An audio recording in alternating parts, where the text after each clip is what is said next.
বছর পরে NIS D.El.Ed বাতিল করা মানছি না, মানবো না। এনআইএস ডিএলএড নিয়ে এনসিটির নীরব ভূমিকা পালন করা মানছি না, মানবো না। We want justice. Justice, justice. We need justice. Justice, justice. We need justice. Justice, justice. নতুন সার্কুলার বাতিলের দাবিতে এনআইওএস এর অধীনে ডিএলএড ডিগ্রিধারীদের প্রতিবাদী বিক্ষোভে কাঁপল হাইলাকান্দি জেলার লালা শহর। তাদের ভবিষ্যৎ সুনিশ্চিত করতে অবিলম্বে সরকারের নতুন সার্কুলার বাতিল করার জোরালো দাবি উঠেছে।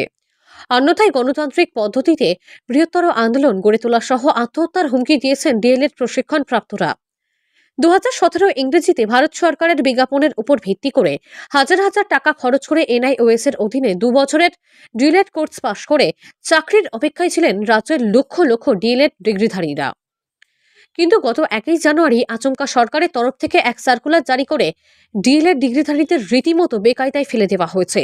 বুধবার কাছাড় এবং হাইলাকান্দি জেলার বিভিন্ন বেসরকারি শিক্ষা প্রতিষ্ঠানের শিক্ষক শিক্ষিকারা মিলে হাইলাকান্দি লালা সার্কেল অফিস প্রাঙ্গণে এক প্রতিবাদী বিক্ষোভ কার্যসূচি পালন করেন।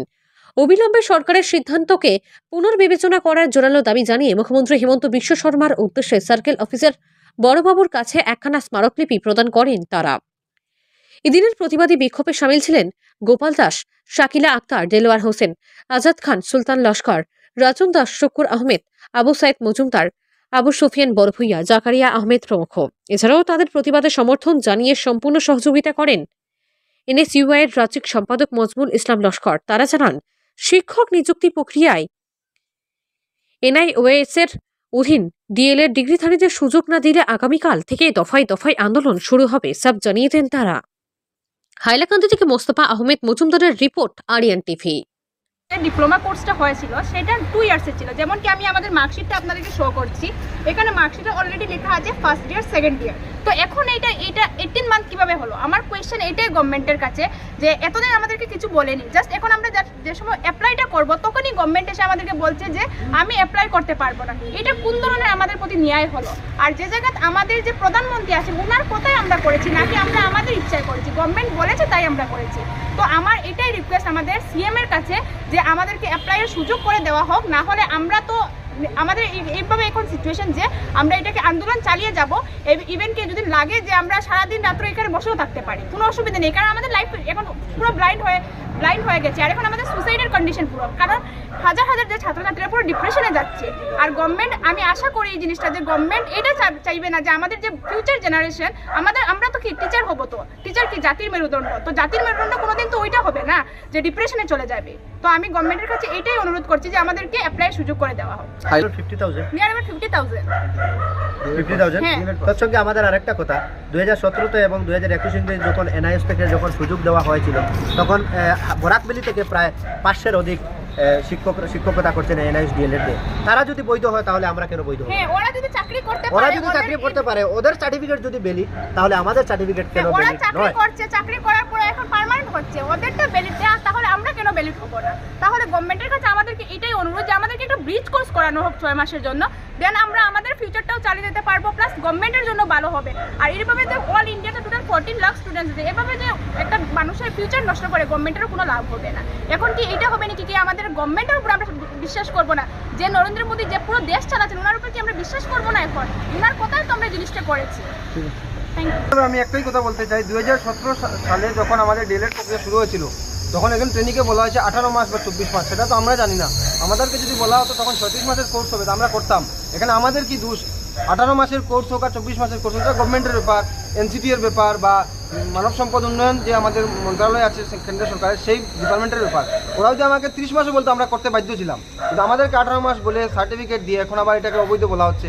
এটা স্পষ্টীকরণ আমরা সরকারের কাছ থেকে চাচ্ছি এবং অনতিবিলম্বে আমরা এটা চাইছি যে একটা স্পষ্টীকরণ দিয়ে আমাদেরকে যে বর্তমানে যে নিয়োগ প্রক্রিয়া চলছে সেখানে আমরা যাতে অ্যাপ্লাই করতে পারি। আমরা লালা সার্কেল অফিসের মারফতে আসামের মুখ্যমন্ত্রী হিমন্ত বিশ্ব শর্মার উদ্দেশ্যে একটা মেমোরান্ডাম দিয়েছি। আমরা বিগত 2017 ইংরেজিতে আসাম সরকার তথা ভারত সরকার একটা নোটিফিকেশন জারি করেছিল এনসিটির মারফতে। এই নোটিফিকেশন জারি করার পরে আস্থা সমগ্র ভারতবর্ষের ছাত্রছাত্রীরা এই এনআইএসের যে 2 ইয়ার যেটা ডিএলএড, যিনি আসাম ভারতবর্ষের নরেন্দ্র মোদী যিনি সেই নোটিফিকেশনের কথা উল্লেখ করেছিলেন, বিভিন্ন পত্রপত্রিকায় আমরা দেখেছি নোটিফিকেশনে উনি নিজে বলেছেন এই ডিএলএড এনআইএসের ডিএলএড অ্যাডমিশন নেওয়ার জন্য ছাত্রছাত্রীরা 2017 থেকে 19 পর্যন্ত 2 বছর আমাদের মার্কশিট সার্টিফিকেটে উল্লেখ রয়েছে 2 ইয়ার ডিপ্লোমা কোর্স। সেটা করার পরে 2019 ইংরেজিতে এবং 2021 ইংরেজিতে যখন টেটের যখন নোটিফিকেশন জারি হয়েছিল চাকরি পাওয়ার জন্য, তখন সেই 2 ইয়ার ডিপ্লোমা যেটা এনআইওসের আন্ডারে করা হয়েছিল সেটার মারফতে অনেক ছাত্রছাত্রী অ্যাপ্লাই করে বর্তমানে চাকরি অবস্থায় রয়েছে। বর্তমানে প্রায় কয়েক হাজার ছাত্রছাত্রী সেই এনআইওস ডিপ্লোমা দিয়ে চাকরি করছে। কিন্তু 1 জানুয়ারি থেকে 26 ডিসেম্বর একটা নোটিফিকেশন দিয়েছিল আসাম সরকারের তরফ থেকে যে যারা টেট কোয়ালিফাইড চাকরিতে প্রাথমিক এবং মাধ্যমিক এবং উচ্চতর মাধ্যমিকে অ্যাপ্লাই করার জন্য। কিন্তু আমরা গতকালও দেখেছি নতুন একটা নোটিফিকেশন এসেছে, যারা নাকি এনআইওসের আন্ডারে 2 ইয়ার ডিপ্লোমা করেছে তারা এই নোটিফিকেশনের আন্ডারে চাকরিতে তারা অ্যাপ্লাই করতে পারবে না। তো আমরা ধিক্কার জানাচ্ছি এই ধরনের সিদ্ধান্তকে। আমাদেরকে লক্ষ লক্ষ কোটি টাকা ছাত্রছাত্রীদেরকে 2 ইয়ার ডিপ্লোমা ফার্স্ট ইয়ার এবং সেকেন্ড ইয়ার প্রকাশ্য লেখা রয়েছে, ক্লিয়ার লেখা রয়েছে। এই ফার্স্ট ইয়ার এবং সেকেন্ড ইয়ারে প্রায় 12 থেকে 13 হাজার টাকা ফিস দিতে হয়েছে গভর্নমেন্টকে, তারপরে এক্সাম ফিস দিতে হয়েছে, তারপরে ছাত্রছাত্রীরা প্রায় হাজার হাজার টাকা কষ্ট করে স্টাডি সেন্টারে গিয়ে রবিবার দিন ছিল ক্লাসের দিন, প্রত্যেকটা সেন্টার ছিল ডিস্ট্রিক্টে 30টা 35টা প্রত্যেকটা ডিস্ট্রিক্টে সেন্টার ছিল। সেটা করার পর 2 ইয়ার পরে পাস করে সার্টিফিকেট পাওয়ার পর আজ নাকি 7 বছর পরে এই সার্টিফিকেট ইনভ্যালিড ঘোষণা করেছে। আমরা ইতিমধ্যে দেখেছি সুপ্রিম কোর্টের মারফতে একটা জাজমেন্ট দিয়েছে এই ডিএলএড এবং আমাদের যে এসসিআরটি ডিএলএড আছে সেটা ডিফারেন্স।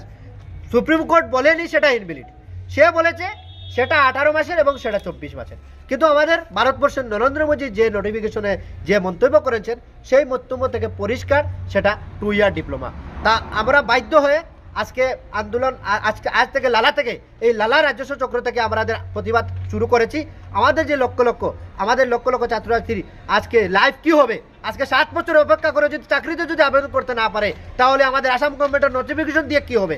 এর জন্য আমরা ধিক্কার জানাচ্ছি এবং আজকে থেকে আমাদের দাবি তুলছি যতক্ষণ পর্যন্ত আমাদের 10 দিন সময়সীমা আছে, 10 দিনের মধ্যে এই নিয়ম প্রত্যাহার করে আমাদের এনআইওস ডিএলএডকে আবার পুনরায় সুযোগ দেওয়ার জন্য আমরা প্রত্যেক ট্রেইনি যারা ডিপ্লোমা করেছি তাদের পক্ষ থেকে আমরা আহ্বান রাখছি।